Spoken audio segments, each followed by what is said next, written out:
everyone, welcome to Apna School. This is Nabila, and in our today's video we are going to start with class 10th NCERT maths text book. तो हम लोग start करने वाले हमारे पहले chapter से, जो कि है रियल नंबर्स। पहले हम लोग नंबर्स के बारे में थोड़ा सा देख लेंगे। नंबर्स कितने टाइप्स में डिवाइडेड है। तो सबसे पहले आता है नेचुरल नंबर्स। नेचुरल नंबर्स को हम लोग n से रिप्रेजेंट करते हैं। They are represented with capital N। Natural number start होते हैं 1 से। They always start from 1 extending till 2, 3 so on till infinity. From 1 up to infinity all the numbers are called natural numbers. Only the numbers counting 1, 2, 3 till infinity, not the decimal numbers, not the fractional numbers. तो ये सारे natural numbers होते हैं। इसके बाद आता है whole numbers. We represent whole numbers with a capital W. Now what are whole numbers? Whole numbers start होते हैं 0 से, और होल नंबर्स के अंदर सारे नेचुरल नंबर्स इंक्लूड होते हैं। 0 के बाद 1 आता है, 2 and so on till infinity. तो 0 से लेके जितने भी नंबर्स इन्फिनिटी तक जाएंगे वो सारे होल नंबर्स होंगे, और होल नंबर्स के अंदर नेचुरल नंबर्स इंक्लूड होते हैं। अब इसके बाद आता है हमारे पास integers. Now what are integers? सबसे पहले तो हम लोग इंटीजर्स को कैपिटल I से रिप्रेजेंट करेंगे। इंटीजर्स माइनस इन्फिनिटी से स्टार्ट होते हैं। Minus infinity so on till, let us take -2, -1, इसमें 0 भी इंक्लूड होता है, then 1, 2 so on till positive infinity. इसमें हमारे पास सारे होल नंबर्स होते हैं, सारे नेचुरल नंबर्स होते हैं, बस एक्स्ट्रा हमारे पास इसमें नेगेटिव नंबर्स होते हैं अप टू नेगेटिव इन्फिनिटी। अब ये तो इंटीजर्स हो गए। अब हमारे पास आएगा रियल नंबर्स। रियल नंबर्स को हम लोग कैपिटल R से रिप्रेजेंट करेंगे। अब रियल नंबर्स बेसिकली 2 टाइप्स में डिवाइडेड होते हैं। इसको हम लोग 2 टाइप्स में डिवाइड करेंगे। पहले होते हैं रैशनल नंबर्स, फिर आएंगे इर्रेशनल नंबर्स।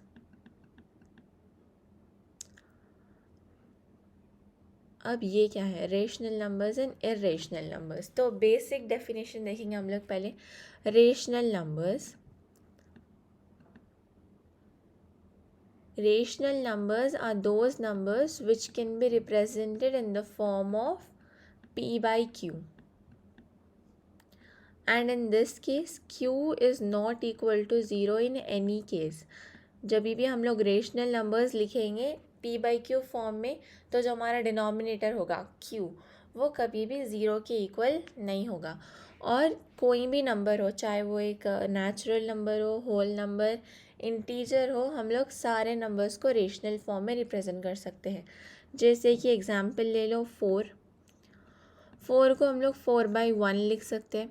जिधर देखो हमारा denominator is not equal to 0 ना, इट इज़ 1, और ये p/q फॉर्म में हो गया। अब ये तो हमने नेचुरल और होल नंबर्स का एग्जांपल देखा। अगर हम लोग देखें कोई इंटीजर का एग्जांपल, जैसे हम लोग ले लें -5 को हम लोग -5/1 लिख सकते हैं, जो कि हो गया हमारा p/q फॉर्म, एंड हमारा q 0 के इक्वल नहीं है। अब वैसे ही हम लोग इर्रेशनल नंबर्स का एग्जांपल देख लें। इर्रेशनल नंबर्स ये p/q फॉर्म में नहीं होते। अगर होंगे भी p/q फॉर्म में तो q 0 के इक्वल में हो जाएगा। एंड यहाँ पर जब हम लोग p को q से डिवाइड करेंगे, जब हम लोग न्यूमरेटर को डिनोमिनेटर से डिवाइड करेंगे, तो हमें नॉन टर्मिनेटिंग या नॉन रिकरिंग डेसिमल पॉइंट्स आएंगे। मतलब कोई भी एक नंबर को डिवाइड कर लो, फॉर एग्जांपल हम लोग ले लेंगे 11 डिवाइडेड बाई 3। 3 को अगर हम लोग 11 से डिवाइड करेंगे, क्या आएगा? 3 3 9 ले लेंगे, सब्ट्रैक्ट करा, 2 आ गया, पॉइंट लिया हमने 0, 3 6 18, सब्ट्रैक्ट करा, 2 आ गया, वापस से 0, 3 6 18 सो ऑन, ऐसे ही 3.6666 बढ़ते जाएगा, 66 आते जाएगा। तो जब हम लोग 11 डिवाइडेड बाई 3 करेंगे तो हमें 3.66666 अंटिल इन्फिनिटी आते जाएगा। तो यहाँ पर 11/3 जो है ये हमारा इर्रेशनल नंबर हो गया, या फिर ये जो 3.66666 है ये हमारा इर्रेशनल नंबर हो गया है, क्योंकि इसमें जो डेसिमल पॉइंट के बाद नंबर्स हो रहे हैं वो रुक ही नहीं रहे, इन्फिनिटी तक एक्सटेंड हो रहे हैं। तो ये सारे थे हमारे टाइप्स ऑफ नंबर्स। अब हम लोग हमारे चैप्टर के रिलेटेड जो थ्योरम्स है वो देखेंगे।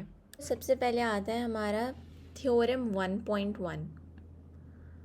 थ्योरम 1.1 क्या स्टेट करता है, पहले हम लोग इसका नाम देखेंगे। Theorem 1.1 is Euclid's division algorithm, या हम लोग कहते हैं इसे यूक्लिड्स डिविजन लेमा। तो यहाँ पर देखिए, Euclid's division algorithm as the name suggest has to do with the divisibility of integers. मतलब ये जो नाम से हमें समझ आ रहा है कि इसका काम तो कुछ पॉजिटिव इंटीजर से ही होगा ना। Stated simply it says any positive integer a can be divided with another positive integer b in such a way that it leaves a remainder r that is smaller than b। तो ये कह रहे हैं कि जब हम लोग a को b से डिवाइड करेंगे तो हमारे पास दो यूनिक इंटीजर्स आएंगे, एक r आएगा जो कि होगा हमारा रिमाइंडर, और एक q आएगा जो कि होगा हमारा क्वोशंट। तो जब हम लोग a एंड b इसको डिवाइड करेंगे, अब हम लोग नॉर्मल सा डिविजन एल्गोरिथम ले ले जो हम लोग छोटी क्लास से पढ़ते आ रहे हैं, वो क्या है, dividend is equal to divisor into quotient plus remainder. हम लोग डिविजन का जो फॉर्मूला होता है या एल्गोरिथम होता है वो हम लोग ऐसे लिखते हैं। तो ये जो हम लोग ए एंड बी नंबर्स को डिवाइड करें, हम लोग इसे भी कुछ ऐसे ही फॉर्मूले में लिख सकते हैं, जिधर हमारा डिविडेंड ए है और डिवाइज़र को हम लोग बी लिख सकते हैं, इनटू द क्वोशंट। क्वोशंट क्या है, क्यू प्लस रिमाइंडर जो कि है आर। तो ये जो a is equals to B Q plus R है, ये हमारा यूक्लिड्स डिविजन लेमा है या यूक्लिड्स डिविजन एल्गोरिथम है। तो यहाँ पर many of you probably recognise this as the usual long division process. Although this result is quite easy to state and understand, it has many applications related to the divisibility properties of integers। बहुत सारे लोग ऐसे बोलते हैं कि ये तो normal सा डिविजन मेथड है। यस, ये बहुत सिंपल है, डिविजन का मेथड ही है, बस थोड़ा अलग वे में करना होता है। एक ही बार डिविजन नहीं होता है। अगर हम लोग दो नंबर्स का डिविजन कर रहे हैं, हमें पहले ही ज़ीरो नहीं आएगा थोड़े नंबर्स के केसेस में, तो हम लोग उसे जब तक डिवाइड करेंगे जब तक हमें ज़ीरो नहीं आएगा। और ये प्रोसेस यूज़ करके हम लोग कोई दो नंबर्स का HCF भी निकाल सकते हैं, जो कि है हाईएस्ट कॉमन फैक्टर। यहाँ पर देख सकते हैं, we touch upon a few of them and use it mainly to compute the HCF of two positive integers. Example लेके देख लें। अब जैसे कि हमारे पास है 455 एंड 42। तो जब भी हमारे पास ऐसे दो नंबर्स दिए हुए हैं, कहा है कि इस पर यूक्लिड्स डिविजन लेमा लगाओ और इसका HCF निकालो। तो सबसे पहले हम लोग देखेंगे हमारा छोटा नंबर कौन सा है इन दोनों में से एंड बड़ा नंबर कौन सा है। जो हमारा छोटा नंबर होगा उसको हम लोग B रखेंगे एंड जो बड़ा नंबर होगा उसको हम लोग A रखेंगे। तो A एंड B को हम लोग डिवाइड करेंगे। A है 455, इसको हम लोग B से डिवाइड करेंगे जो कि है 42। तो हमने ले लिया 42 टाइम्स 1 एज 42, सब्ट्रैक्ट किया, हमें 3 आ गया। अब ये 5 नीचे लिया, अब 35 तो 42 से छोटा हो गया, ये इसके टेबल में नहीं जाएगा तो हम लोग ज़ीरो लेंगे। 42 टाइम्स 0 इज़ 0 एंड सब्ट्रैक्ट किया तो आ गया 35। तो यहाँ पर देख सकते हैं कि जो 455 था ये था हमारा A, 422 जो था वो हमारा B, एंड यहाँ जो हमें क्वेश्चन आया है Q वो है 10 एंड रिमाइंडर इज़ 35। तो अब हम लोग ये सारी चीज़ें हमारे फॉर्मूले में सब्स्टिट्यूट कर लेंगे। हमारा फॉर्मूला था A is equal to B Q plus R. तो हमारे पास A है 455 इज़ इक्वल टू B है 42 इनटू कोशेंट जो कि है 10 प्लस रिमाइंडर होगा 35। तो ये हमने हमारे फॉर्मूला में सब्स्टिट्यूट कर लिया, तो आया है 455 is equal to 42 times 10 plus 35। अभी तो हमें रिमाइंडर में ज़ीरो आया नहीं, इसमें से हमें कुछ HCF पता नहीं चला, तो अब हम लोग करेंगे 42 डिवाइडेड बाई 35। तो अभी इस केस में हमारे पास A हो गया 42 एंड B हो गया 35। बड़ा नंबर हम लोग A रखेंगे एंड छोटा नंबर 35 रखेंगे। जो रिमाइंडर होगा उसको हम लोग B से डिवाइड करेंगे सिंपल वर्ड्स में। तो अब 42 को हम लोग 35 से डिवाइड करेंगे। 35 टाइम्स 1 इज़ 35, सब्ट्रैक्ट किया तो हमें क्या आएगा 7 आ गया। अभी तो कोई नंबर बचा नहीं, तो यहीं पर हमारा डिवीज़न ख़त्म हो गया, जिधर हम लोग ये फॉर्मूला में सब्स्टिट्यूट करेंगे। A is equals to BQ plus R। A था 42 इज़ इक्वल टू B जो कि है 35 टाइम्स द कोशेंट जो कि है 1 प्लस द रिमाइंडर जो है हमारे पास 7। अभी भी हमारे पास रिमाइंडर में ज़ीरो नहीं आया, HCF पता नहीं चला, तो हम लोग यहाँ पर B को R से फिर डिवाइड करेंगे। तो यहाँ पर A हो गया हमारे पास 35 एंड B हमारे पास हो गया 7। So let is divide 35 divided by 7। 7 times 5 35 होता है। 35 माइनस 35 गोज़ 0। तो अभी हमारे पास रिमाइंडर ज़ीरो आ गया। पहले तो हम लोग इसको सब्स्टिट्यूट कर लेंगे values. 35 is equal to B जो कि है 7 टाइम्स द कोशेंट जो कि है 5 प्लस द रिमाइंडर जो कि है 0। तो यहाँ पर हमारा जो यूक्लिड्स डिवीजन एल्गोरिथम है वो ख़त्म होता है। लेकिन अब इसमें HCF क्या है? तो जब भी आप दो नंबर्स का यूक्लिड्स डिवीजन एल्गोरिथम करेंगे और जो लास्ट डिवीजन में हमारा डिवाइज़र होगा या फिर जो भी हमारा B होगा उसको हम लोग HCF कहेंगे दो नंबर्स का। तो ये वाले केस में हमारे पास HCF 7 है क्योंकि वो लास्ट डिवीजन का डिवाइज़र है। सो आई होप ये क्वेश्चन से यूक्लिड्स डिवीजन एल्गोरिथम क्या है ये तो क्लियर हो गया है। अब हम लोग बढ़ते हमारे सेकेंड थ्योरम की तरफ जो कि है the fundamental theorem of arithmetic.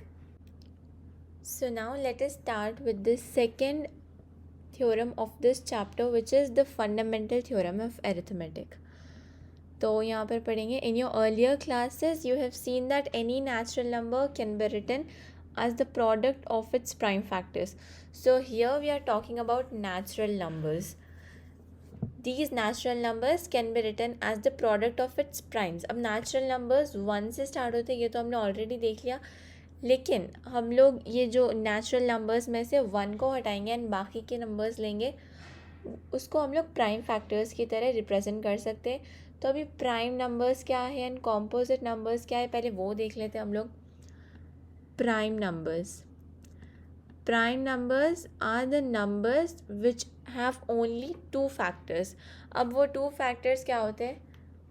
पहले तो होता है 1 क्योंकि 1 के टेबल में तो सारी नंबर्स आते हैं। 1 एंड द नंबर इटसेल्फ।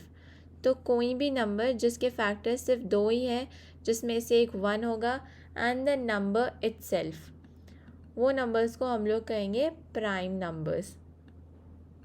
तो एग्जाम्पल देख ले प्राइम नंबर्स के। प्राइम नंबर्स स्टार्ट होते हैं 2 से। 2 is the smallest prime number and the only even prime number. फिर आता है 2, 3, 5, 7, 11 एंड सो ऑन। बहुत सारे प्राइम नंबर्स हैं हमारे पास। तो ये जो सारे नंबर्स हमने लिखे हैं इसके सिर्फ 2 फैक्टर्स हैं, 1 एंड द नंबर इटसेल्फ। फिर आता है हमारे पास composite numbers. Now what are composite numbers? थोड़े लोग कहते हैं कि कॉम्पोजिट नंबर्स तो वो नंबर्स है जो प्राइम नंबर्स नहीं होते हैं। हाँ ये भी सही है, लेकिन हम लोग इसका परफेक्ट डेफिनेशन कैसे देंगे? The numbers which have more than 2 factors. ऐसे नंबर्स को हम लोग कॉम्पोजिट नंबर्स कहेंगे which have more than 2 factors। तो हमारे पास सबसे छोटा कॉम्पोजिट नंबर होता है 4। उसके बाद आता है 6, 8, 9, 10। ये सारे हमारे कॉम्पोजिट नंबर्स है, बहुत सारे इन्फिनिटी तक। तो दो या दो से ज़्यादा फैक्टर्स जिसके होंगे उसको हम लोग कॉम्पोजिट नंबर्स कहेंगे। अब जैसे ही हम लोग 6 का देख लें, 6 के फैक्टर्स क्या क्या है, 1 होगा, फिर हमारे पास 2 भी उसका एक फैक्टर होगा, 3 भी एक फैक्टर है एंड 6 भी एक फैक्टर है। तो हमारे पास यहाँ पर 4 फैक्टर्स आ रहे हैं। तो ये हो गया कॉम्पोजिट नंबर। तो यहाँ पर हम लोग prime numbers and composite numbers से तो अभी क्लियर है। हमने ये प्राइम एंड कॉम्पोजिट नंबर्स देखा। प्राइम नंबर्स 2 से स्टार्ट होते हैं and it is the smallest prime number and the even smallest prime number and the only even prime number भी कह सकते हैं। कॉम्पोजिट नंबर्स तो 4 से स्टार्ट होते हैं, लेकिन 1, ये जो 1 है ये ना तो प्राइम नंबर है ना कॉम्पोजिट नंबर है। 1 सिर्फ एक नंबर की तरह ही कहलाएगा। It is nor prime nor composite, बस ये नेचुरल नंबर्स में आता है। अब फंडामेंटल थ्योरम में देखेंगे कि जो भी नंबर होगा हमारे पास, कोई भी नेचुरल नंबर होगा, उसको हम लोग उसके प्राइम फैक्टर्स की तरह रिप्रेजेंट कर सकते हैं। तो अब यहाँ पर हम लोग एग्जांपल के साथ देख लेंगे। कोई भी एक नंबर ले लो, जैसे कि हमने एक नंबर लिया 12। अब हम लोग 12 का प्राइम फैक्टराइजेशन करेंगे। तो सबसे पहले हम लोग 2 से लेंगे। 2 में 2 टाइम्स 6 जाएगा 12। फिर हम लोग 2 लेंगे, 2 टाइम्स 3 जाएगा 6। फिर 3 टाइम्स 1 जाएगा 3। तो यहाँ पर जो हमें नंबर्स आए हैं ये सारे प्राइम नंबर्स है। 12 can be written as the product of its primes, जो कि है 2 टाइम्स 2 टाइम्स 3। तो कोई भी नंबर हो, कोई भी नेचुरल नंबर हो, हम लोग उसे as a product of primes लिख सकते हैं। अब ये तो हमने जो 12 लिया वो हमारे कॉम्पोजिट नंबर था। अगर अब हम लोग कोई भी एक प्राइम नंबर भी ले लें तो भी हम लोग उससे एज प्रोडक्ट ऑफ प्राइम्स लिख सकते हैं। तो now let us try and look some natural numbers from the other direction, that is can any natural number obtained by multiplying primes? Yeah, we have already seen 12 को हमने देखा है कि हम लोग प्राइम नंबर्स को मल्टीप्लाई करके 12 ला सकते हैं। अब हम लोग एक और एक एग्जाम्पल ले लेंगे। जैसे हम लोग कोई एक बड़ा सा नंबर ले लेंगे, वो नंबर होगा 100626। ये हो गया 10,626। अगर अब हम लोग ये नंबर का प्राइम फैक्टराइजेशन करें, 10,626, इसको पहले हम लोग 2 से डिवाइड करके देखेंगे। 2 में 10 कब जाएगा, 2 टाइम्स 5 10 होता है, 2 times 3 is 6, 2 times 1 is 2 and then 2 times 3 is 6। फिर अब हम लोग यहाँ पर 3 से ले लेंगे। 3 टाइम्स 1 इज़ 3, 5 माइनस 3 क्या, 2 गया इधर। देन 3 टाइम्स 7 इज़ 21, फिर 23 माइनस 21 करा हमें 2 बचा। Then we get 3 times 7 as 21, then 3 times 1। अब फिर हम लोग यहाँ पर 7 ले लेंगे। 7 लिया, 7 टाइम्स 2 14 होता है। देन 17 माइनस 14 क्या था, हमें बचा 3, 37 आया। 7 टाइम्स 5 इज़ 35, फिर 2 बचा वो यहाँ पर गया। 7 टाइम्स 3 इज़ 21। अब ये हम लोग ले लेंगे 11 से। 11 2 ज़ा 22 ले सकते हैं। देन माइनस क्या, तो 3 बचा, 11 3 ज़ा 33। अब हम लोग यहाँ पर 23 से ही डायरेक्ट कट कर लेंगे क्योंकि 23 एक प्राइम नंबर है। तो ये जो सारे नंबर्स हैं हमारे पास प्राइम नंबर्स आए हैं। तो अब हम लोग जो 10,626 है उसको हम लोग लिख सकते हैं 2 टाइम्स 3 टाइम्स 7 टाइम्स 11 टाइम्स 23। तो कोई भी नेचुरल नंबर हो, कोई भी आपने रैंडम सा एक नेचुरल नंबर ले लिया, उसका आपने प्राइम फैक्टराइजेशन किया तो हमारे पास सारे प्राइम फैक्टर्स आ गए और अब हम वो नेचुरल नंबर्स को as the product of prime numbers यहाँ पर रिप्रेजेंट कर सकते हैं।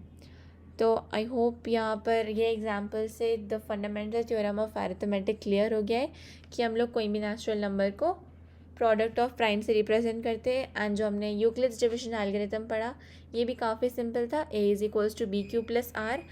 अच्छा, तो अभी हम लोग यहाँ पर ये वाले केस में एक चीज़ देख लेंगे। यहाँ पर जो a is equals to B Q plus R होता है, तो यहाँ पर ये जो b एंड r है इसका रिलेशन थोड़ा अलग सा होगा। तो वो रिलेशन को हम लोग कैसे लिखेंगे कि जो ज़ीरो होगा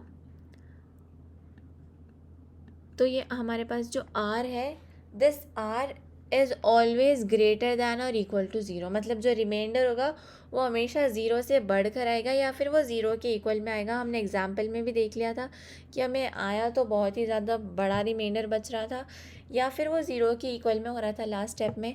और अब ये जो आर होगा it will be less than B, मतलब रिमाइंडर आपको कभी भी आपके डिवाइज़र से बड़ा नहीं आएगा, हमेशा छोटा ही रहेगा। तो जो बी एंड आर का रिलेशन है वो हम लोग कुछ इस तरह रिप्रेजेंट करेंगे कि ज़ीरो इज़ लेस दैन और equal to R and R is always less than B.